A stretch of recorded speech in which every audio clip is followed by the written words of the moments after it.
আপনি জীবনের শেষ মুহূর্তে আসছেন, লাইফ সাপোর্টে আপনি আছেন, আপনার নাকে অক্সিজেন দেওয়া, আপনি কথা বলার কোনো ক্ষমতাই আপনার কাছে না। আপনি ভাবছেন যে জীবনে আমি কি করলাম, আমার জীবনে কত অন্যায় আমি করলাম, কত জুলুম করলাম। প্রত্যেকটা মেয়ে ভাবছে আমি কেন বেপরদায় চললাম, যুবকরা ভাবছে আমি কেন পর্নোগ্রাফি দেখলাম।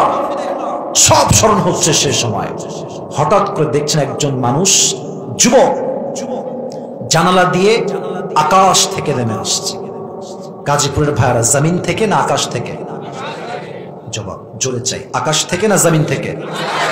আকাশ থেকে। আপনি ভাবছেন এটা কে, কই থেকে আসছে? হঠাৎ করে মাথায় আসছে যে মৃত্যুর পূর্বে একজন ফেরেশতা সবার কাছে আসবে। ফেরেশতার নাম কি কে বলতে পারে? আজরাইল বা মালাকুল মউত।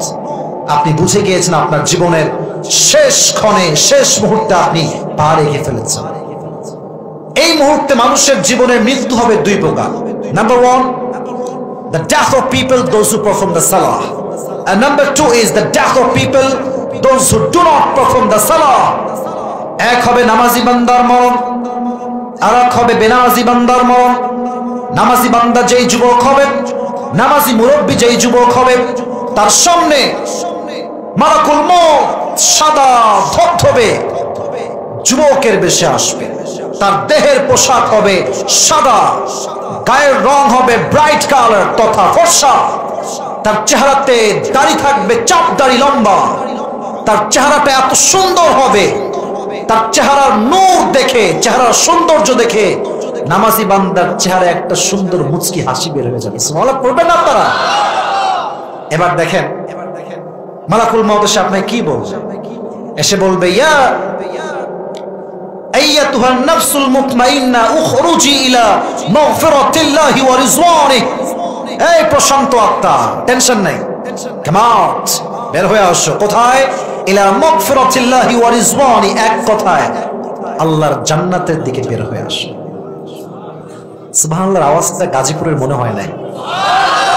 একটু মন খুলে পেছনের সামনে সবাই পড়তে পারলেন না? সুবহানাল্লাহ।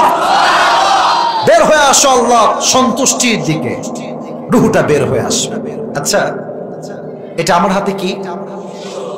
একটু জোরে বলেন, নাম কি? আচ্ছা, টিস্যু কি এটা?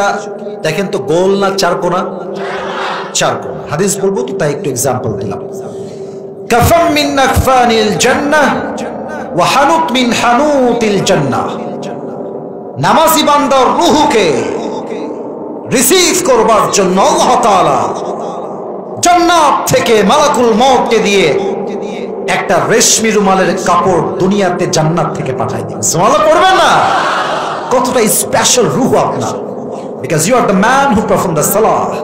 আপনি একজন নামাজি মানুষ। এবার আসেন, নাও we will talk about the people those who do not perform the salah. এখন জানবো তাদের কথা, বেনামাজি হবে তাদের মৃত্যু কেমন ভয়ঙ্কর হবে। বেনামাজি বান্দার সামনে যখন মালাকুল মউত দাঁড়াবে, তার চেহারার রং হবে নীল, দেহের পোশাক হবে কালো, তার পা থাকবে জমিনে, মাথা থাকবে আকাশ বরাবর, বিশাল লম্বা একটা দেহ। তার এই লম্বা মারাত্মক ভয়ঙ্কর ডেঞ্জারাস লুক দেখে বেনামাজি মুরব্বী যুবক তার দেহের প্রত্যেকটা অঙ্গ প্রত্যঙ্গ থর থর থর থর করে কাঁপবে। ডানে বামে সামনে পেছনে বারবার পালাতে চাইবে। মালাকুল মউত বলবে, ইয়া আইয়াতুহান নাফসুল খাবিথা উখরুজি ইলা গাযাবিল্লাহ। এই বেনামাজি বান্দা, পালাবি কোথায়? বের হয়ে আয়, আল্লাহর জাহান্নামের দিকে বের হয়ে আয়। বাট এই রূহটা বের হতে চাইবে। একবার বামে, ডানে, পেছনে, সামনে বারবার পালাবে। এবার আমার বাম হাত দেখেন গাজীপুরের ভাইরা, আপনাদের পরিবেশ অত্যন্ত সুন্দর, কেউ ডান বাম হবেন না। আমি চাই এখন যেমন আছেন দোয়া পর্যন্ত তেমনই চুপচাপ বসে থাকবেন। রাজি আছেন তো ইনশাআল্লাহ? আর একজন মানুষদের মাঝে উঠে যান, আমি কাউন্টার দিব, আমি কাউন্টার দিব, বসায় দিব। আর যদি আপনার পাশে কেউ উঠে যায়, ওকে হাত ধরে টেনে বসায় দিতে হবে। ঠিক না যুবক ভাই? এই বাম হাত দিয়ে একটা লম্বা ছবলের মতো এক বিশাল হাত বাড়াবে, তার রূহকে টেনে হিচড়ে বের করবে।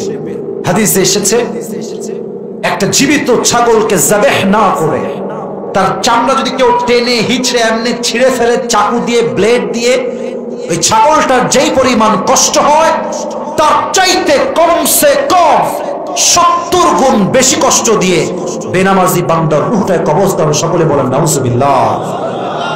আচ্ছা বলেন তো, এই মৃত্যুর কষ্ট গাজীপুরের ভাইয়েরা আমরা কি সহ্য করতে পারবো? মুরব্বীরা, যুবকরা বলেন না পারবো পারবো। তাহলে নামাজ কেন পড়েন না? কেন পড়েন না? এখানে অনেক যুবক ডানে বামে আছে। বেশিরভাগ যুবক আজান হয় মসজিদে, ও মোড়ে মোড়ে দাঁড়িয়ে পাবজি এবং ফ্রি ফায়ার খেলে বেড়ায়। আজান হচ্ছে মসজিদে, জুমার আজান, যুবকরা পাঞ্জাবি পরে বের হয়েছে বাসাতে জুমা পড়ার জন্য, জুমা পড়া বাদ দিয়ে টিকটক করে বেড়াচ্ছে। আমার কথা কি অবাস্তব না বাস্তব? আপনি নামাজ পড়েন না কেন? কি সমস্যা আমাকে বলেন শুনি, কেন পড়েন না? আপনি কবে ফজর নামাজ জামাতে পড়েছেন এটা আপনাকে হিসাব করে বের করতে হবে। কত মারাত্মক হবে বেনামাজির মৃত্যু, একটু ভাবেন, আপনি কল্পনা করেন।